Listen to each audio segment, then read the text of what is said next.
In the archive room at the Royal Solicitor's offices near Chancery Lane, there is a sealed leather folder marked with a single wax stamp bearing the initials of the late Queen. The folder has sat inside the archive for almost 7 years. It carries no title on the outside. It carries no reference number. It was placed inside the archive in the spring of 2019, per the private instructions of Queen Elizabeth herself, with a single condition written on the sealing wax.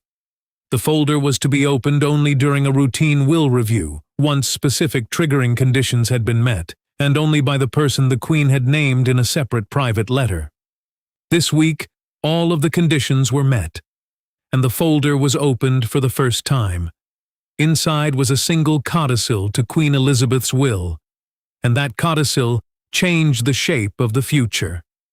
Prince William walked out of the Royal Solicitor's offices at 12:30 on Tuesday afternoon.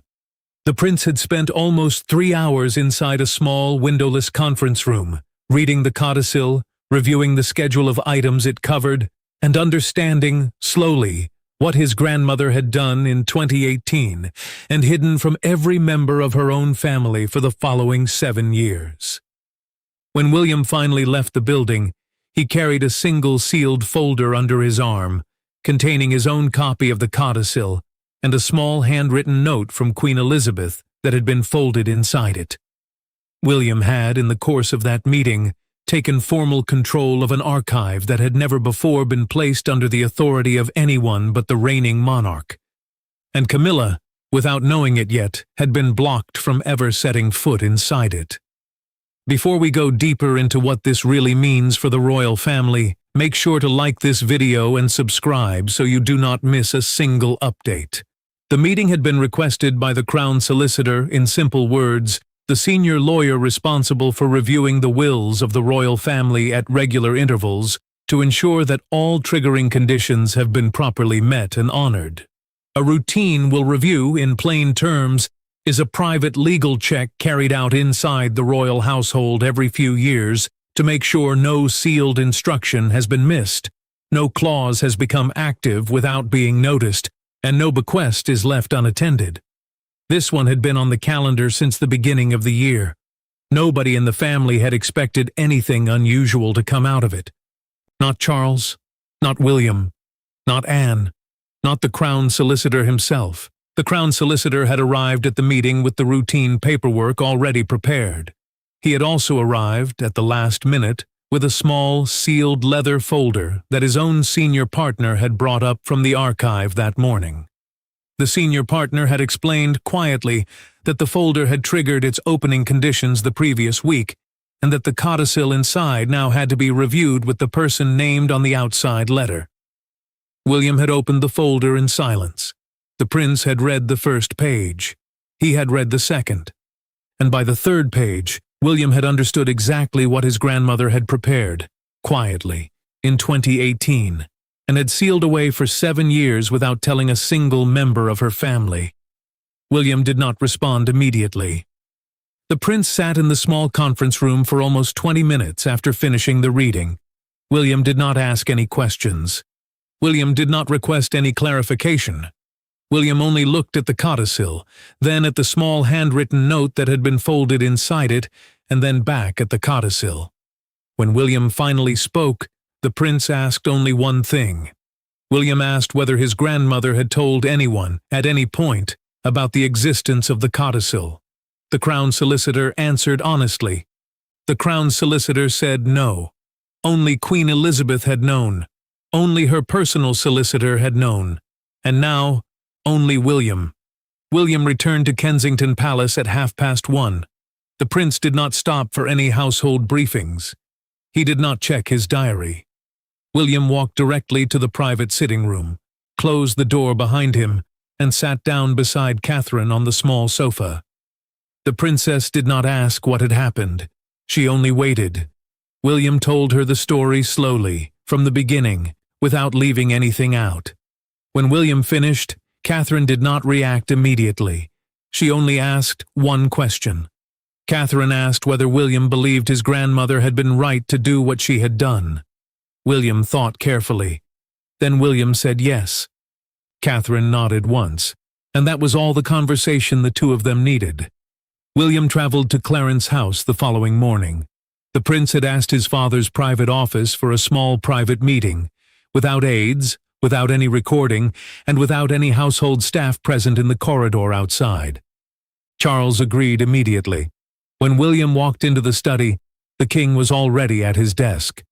William closed the door behind him. William sat down in the chair across from his father.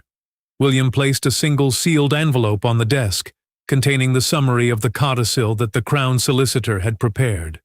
William said only one sentence. William said, "Grandmother left a clause inside her will that no one knew about." Charles opened the envelope slowly. The king read the summary. Charles did not react at first. The monarch simply read and read again, and then set the paper down on the desk. Charles closed his eyes for a long moment, and then Charles said very quietly, 4 words that told William his father had not seen this coming. Charles said, "She never told me." William did not respond. The prince only nodded once, and in that shared silence, at a small desk at Clarence House on a Wednesday morning, a father and a son quietly accepted a decision that Queen Elizabeth had made, hidden, and left in place for 7 years, without telling either of them. Anne was told about the codicil that same afternoon. The Princess Royal did not react immediately. Anne only asked whether the note folded inside the codicil had been written in their mother's own hand. William said yes. Anne closed her eyes for a moment. The Princess Royal had spent her whole life understanding her mother, and she had always suspected that Queen Elizabeth's private wishes were more carefully planned than anyone in the family had realized. Now Anne had another proof, and she said only one sentence in response. Anne said, "My mother wrote what she meant. She always did." Camilla was told last. Charles told her himself, in the private sitting room at Clarence House on Thursday morning. The king did not begin with the codicil. Charles began instead with a simple sentence.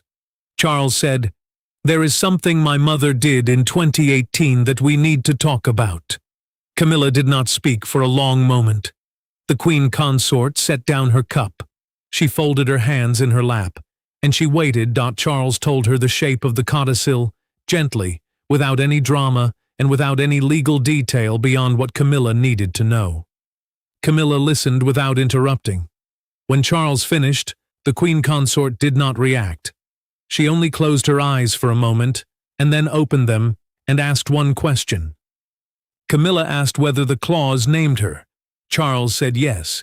But to understand why Queen Elizabeth had drafted the codicil in the first place, the story had to be pulled backward to a small household briefing at Windsor Castle in the spring of 2018, when Queen Elizabeth had heard a single sentence spoken in a meeting she had not been expected to attend.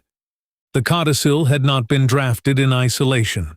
It had been drafted after a specific incident that Queen Elizabeth had witnessed in the spring of 2018 at Windsor Castle. According to a documented household briefing later shared with William by the late Queen's private secretary, the incident had taken place at a small household meeting that Queen Elizabeth had not originally been scheduled to attend. The Queen had walked into the room unexpectedly. She had sat down in her usual chair at the end of the table, and she had listened quietly to what her aides were discussing. The meeting had been called to review a small collection of personal family correspondence that had recently been located inside a storage room at Windsor. According to a private household account later shared with Anne, the letters in the collection had included some private notes between Queen Elizabeth and Diana during the years of the marriage crisis. Nothing dramatic, nothing scandalous. Just quiet, private notes in which Queen Elizabeth had encouraged Diana to hold her position with dignity. The senior aide leading the meeting had asked casually whether the letters might be reviewed by Camilla as part of a small memorial project the Queen Consort's office had been quietly working on for several months. That single question had reached Queen Elizabeth's ears just as she was sitting down, and Queen Elizabeth had said nothing at all. Queen Elizabeth had not raised her voice. She had not corrected the aide. She had not interrupted the meeting. The monarch had simply sat, listened to the rest of the discussion without speaking a single word. and then risen from her chair at the end and walked out of the room. According to a documented account, later filed by her personal secretary, Queen Elizabeth had gone directly to her private study and had asked to see her personal solicitor within the week. When the solicitor arrived at Windsor the following Wednesday, the Queen had spent almost 3 hours with him, alone, with the door closed. And by the end of that meeting, the shape of the codicil that would sit sealed inside her will for the next 7 years had been fully agreed upon. The codicil was carefully drafted. According to a documented account later shared with William by the senior partner at the royal solicitor's offices, Queen Elizabeth had asked for one very specific thing. She had asked that her entire personal correspondence archive, including her private diaries, her private letters to and from her family, and every piece of personal correspondence connected to Diana that had ever passed through her hands, be placed under the sole custodianship of William at the moment specific triggering conditions were met. Music Charles, as king, would retain full ceremonial access to any item of state importance held inside the archive. But Charles would not have control over what was done with the personal contents. That control would belong to William, and it would begin during Charles's lifetime, not after his death. The codicil contained one specific exclusion clause. It named Camilla, not by title, not by role, by name, and it named her only once. The clause said that under no circumstances, at no time, and under no condition would the Queen consort, or any future consort of the reigning monarch, have any access, advisory role, or reviewing authority over any item held inside the archive. Not for research, not for memorial purposes, not for personal interest, not in any capacity, formal or informal. The clause was calm. It was legal. It was final. Inside the codicil, folded between the schedule of items and the exclusion clause, was a small handwritten note from Queen Elizabeth herself. The note was 1 paragraph long. It was written in her own careful hand without any date, without any letterhead, and without any signature other than a small looping E. The note contained a single sentence that William would carry with him for the rest of his life. Queen Elizabeth had written, "These papers belong to the direct line. Guard them accordingly." William had read that sentence twice, at the small table in the conference room, and had understood everything his grandmother had wanted him to understand, in one clear moment, without needing any further explanation. The triggering conditions had been specific. Queen Elizabeth had asked that the codicil remain sealed until Charles had reigned as king for at least 3 years. She had asked that it remain sealed until William had formally taken up the title of Prince of Wales. She had asked that it remain sealed until a formal will review had been scheduled through the royal solicitor's offices, so that its opening would take place inside a formal legal setting rather than through a private household briefing. All of those conditions had been met by the summer of 2025. The Crown Solicitor had waited for the next scheduled review, and in October, quietly, he had opened the folder for the first time. Queen Elizabeth had chosen the shape of the codicil carefully. According to a documented account later shared with Anne by the late Queen's solicitor, the monarch had considered leaving the archive under Charles's direct authority. She had considered leaving it under the general control of the reigning monarch, whoever that might be. She had considered dividing it among her children, but in each case, Queen Elizabeth had concluded that the archive was too personal, too fragile, and too closely tied to Diana's memory to be handled by anyone but William. The Queen had made her decision in a single afternoon, and she had never revisited it. Charles did not speak about the codicil for almost 48 hours after William had shown him the summary. The king cleared his schedule for the following 2 days. Charles did not attend his usual private engagements. He did not review his correspondence. Charles simply sat in his study at Clarence House, alone, and thought. The monarch was not angry. Charles was not hurt. He was instead quiet in a way that his aides had not seen since the week Queen Elizabeth had died. Charles understood slowly that his mother had made a decision that he could not overturn, could not modify, and could not soften, and the deeper truth was that he did not want to. He only wished quietly that his mother had told him about it while she was still alive. Anne came to Clarence House on the second day. The Princess Royal did not knock. Anne simply walked into her brother's study, closed the door, and sat down across from him. Charles did not need to explain. Anne had already been briefed. The Princess Royal spoke plainly.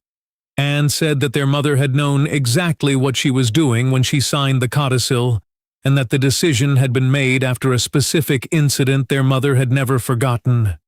Anne did not tell Charles the full story of the 2018 household briefing.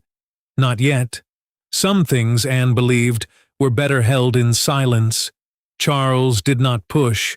The king only asked one question. Charles asked whether Anne believed Camilla would be able to accept the decision. Anne considered carefully. Then Anne said, "She will if we let her keep her dignity." Charles nodded once, and that single sentence became the shape of everything that followed. Camilla did react this time. The queen consort did not raise her voice in front of Charles. But when Camilla returned to her private sitting room after their conversation, she closed the door, sat down at her desk, and put her hands flat on the surface in front of her. Camilla was furious. The queen consort had spent almost 3 years of her tenure quietly building a small memorial project connected to Diana's memory. She had done it carefully. She had done it respectfully. She had done it with the best intentions she had ever brought to any private task. And now, without warning, without consultation, and without any opportunity to defend her work, Camilla had been formally blocked from touching a single item connected to the very memory she had been trying to honor. Camilla sat at her desk for almost 2 hours. She did not send any messages. She did not call any aid. She only sat with her hands flat on the surface and let the anger move through her. And slowly, over the course of those 2 hours, Camilla began to understand what Queen Elizabeth had actually done. The codicil had not been an attack on Camilla personally. It had been a decision made in 2018, after a household briefing that Camilla herself had never been told about, in response to a moment Camilla had not been in the room for. Queen Elizabeth had heard something. Queen Elizabeth had decided something, and Queen Elizabeth had chosen quietly to protect the archive from any future overreach, no matter how well-intentioned. And Camilla, sitting alone at her desk, understood that she could either fight the decision or she could accept it. The fighting would only make it worse. The palace household began to sense that something private was moving through the family by the 3rd day. Aides moved carefully, doors closed slowly. The sudden clearing of Charles's schedule, William's unannounced visit to Clarence House, and Camilla's decision to cancel 2 small private engagements had begun to draw quiet attention. No aide asked openly what was happening, but every senior member of the household understood that a decision had been made somewhere, and that the family was carrying its weight in silence. The story reached the press by the end of the week. The palace had not confirmed anything. No aide had briefed any journalist. But the household is a small place, and stories about sealed codicils in a late monarch's will had a way of finding their way into the sunlight. By Friday afternoon, a single line began appearing on royal news pages across Britain. Late Queen's hidden clause gives archive to William. William saw the line, and William's jaw locked. Charles saw it, and Charles said nothing. Anne saw it and simply nodded once. Camilla saw it and closed her eyes for a long moment. Charles called an emergency household meeting on Saturday morning. The king cleared the private secretary's office of every aide except one. Charles sat down at the desk and dictated a single line that would form the official household response if the story continued to grow. The line was calm. It was measured. It was, in the end, the only thing the palace could say. The private wishes of the late queen are her own, and the household honors them fully. That single sentence, when it was quietly briefed to 2 senior royal correspondents on Sunday morning, did not stop the coverage entirely, but it drained the drama from it. The country understood. The story slowed. and the palace, for the first time in a week, began to feel that the moment was under control. William asked to see Camilla the following Monday. The prince did not send an aide. William did not go through his private secretary. He simply called Camilla directly, at a private line that only 3 people in the family used, and asked whether the Queen Consort might be free for a quiet cup of tea that afternoon at Kensington Palace. Camilla accepted. The Queen Consort did not ask what William wanted to say, but Camilla understood that whatever it was, William had chosen to raise it in person, and that the courtesy deserved to be honored. Camilla arrived at Kensington at 3 o'clock. She came alone, without her private secretary, without any household staff, and without any car crest displayed on the vehicle.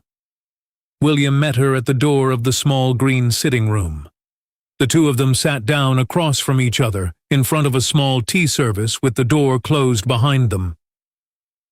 William did not begin with the codicil. William did not begin with the archive. William began instead with a single quiet sentence. William said, "I did not know this was coming, but I will honor it." Camilla listened. The Queen Consort did not defend herself. She did not accuse William of anything. William explained the codicil slowly. The prince said that he had learned about it only the previous week. William said that he had not been consulted at any point during its creation. William said that he had not known his grandmother had done any of this. William said honestly that if the decision had been his to make, he would have handled the memorial project differently and would have brought Camilla into some kind of consultation. But the decision had not been his. It had been Queen Elizabeth's, and William would not be the person who dishonored his grandmother's clear and careful wish. Camilla nodded slowly. The Queen Consort did not argue. She only asked one question. Camilla asked whether William would ever explain the codicil publicly, in any way that would touch her memorial project or make it appear connected to the block. William thought carefully before answering, and then the prince said something that surprised her. William said that he would not. William said that the memorial project Camilla had been building was hers to continue in whatever shape she chose, and that he would not allow any public commentary from his office to suggest that the codicil had been directed at her personal work. The prince said quietly that Queen Elizabeth had made a decision about the archive. She had not made a decision about Camilla's dignity, and William would honor the archive without touching the dignity. Camilla began to cry quietly. The Queen Consort did not sob. She did not shake. She only allowed one tear to fall and then another, and she did not wipe them away. Camilla said after a long moment that she understood. Camilla said that she had spent the previous week feeling furious and had realized, slowly, that the fury had not been at William. It had been at Queen Elizabeth for making a decision without ever telling her, and Camilla said quietly that she had reached a place where she could accept that Queen Elizabeth had known something Camilla had not, about herself, about the archive, about what belonged where, and Camilla chose, quietly, to accept it. Camilla reached across the table and very briefly placed her hand on top of William's. The prince did not move his hand. William did not pull away. The 2 of them sat that way for perhaps 10 seconds, and then Camilla stood, straightened her coat, and left the room without looking back. She did not stop to speak to any aide. Camilla did not return to Buckingham Palace immediately. She went instead to a small private chapel near the palace and sat there alone for over an hour. Charles was told about the meeting later that evening.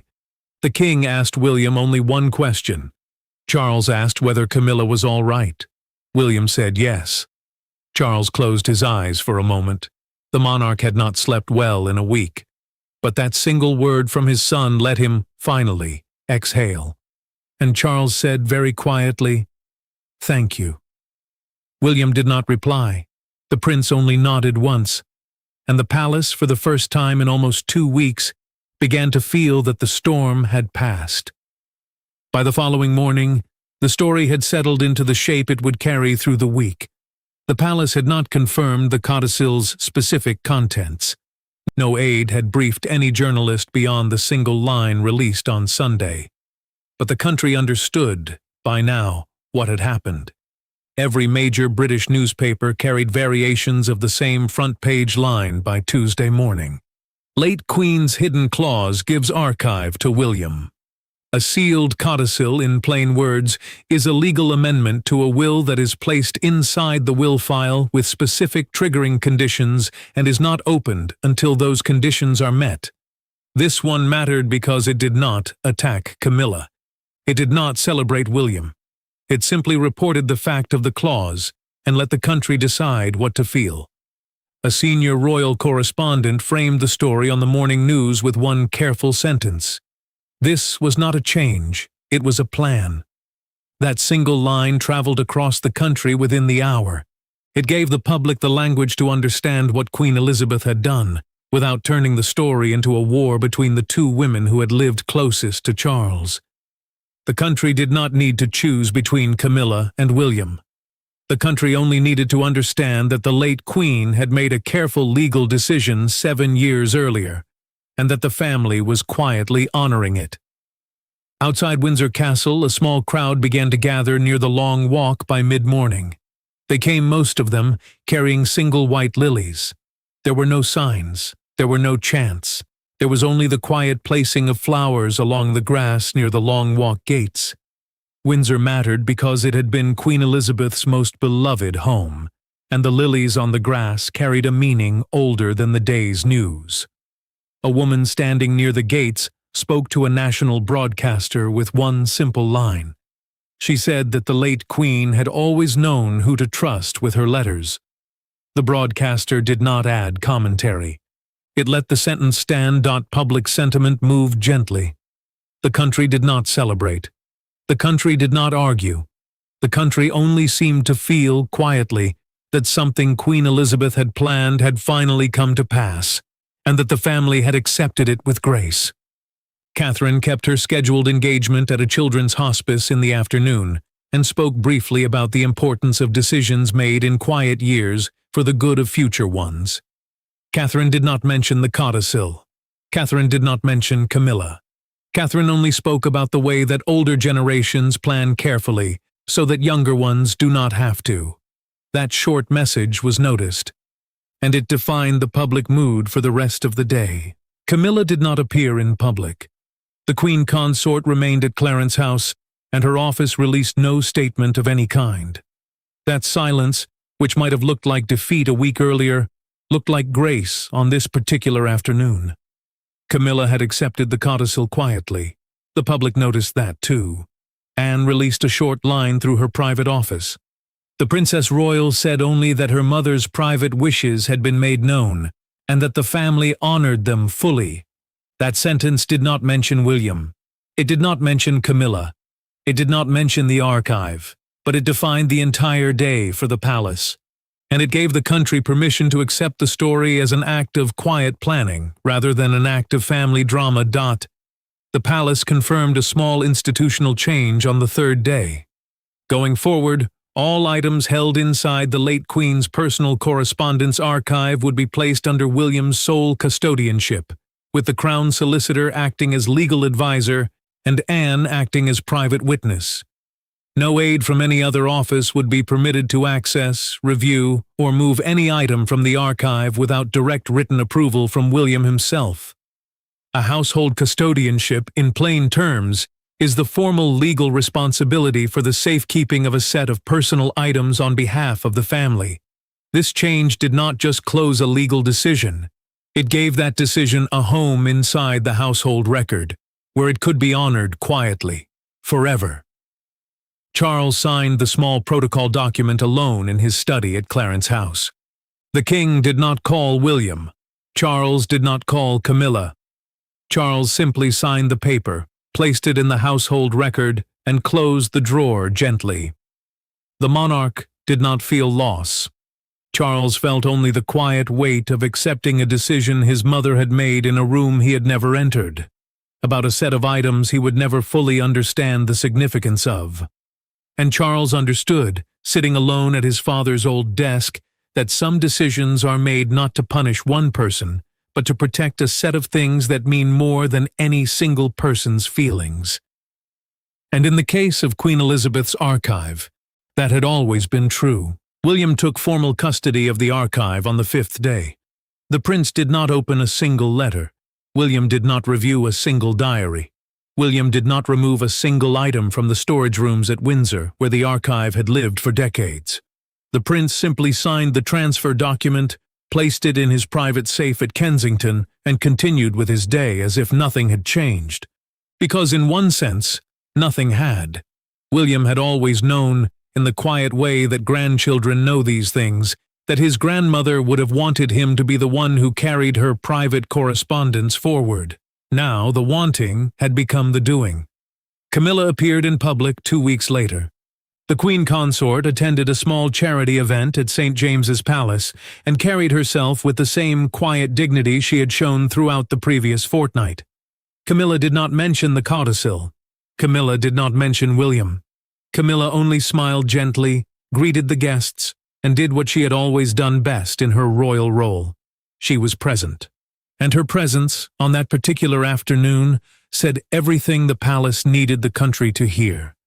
The palace did not celebrate. The palace did not explain. The palace only continued. The codicil had been opened. Camilla had accepted the block. William had received the archive. Charles had honored the clause. And beside all of it, standing quietly in a sealed folder inside the Royal Solicitor's archive near Chancery Lane, was the truth the family had spent 7 years not knowing. Queen Elizabeth had planned. The planning had been careful, patient, and deliberate. The papers belonged to the direct line. William had taken control. Camilla had been blocked, not by cruelty, but by care. And Britain, for one quiet fortnight, had watched a royal family remember that some clauses, drafted in a quiet study 7 years earlier, can still shape the future of a country when the sealing wax is finally broken. Thanks for watching. Please don't forget to like and subscribe, and we will see you in the next video.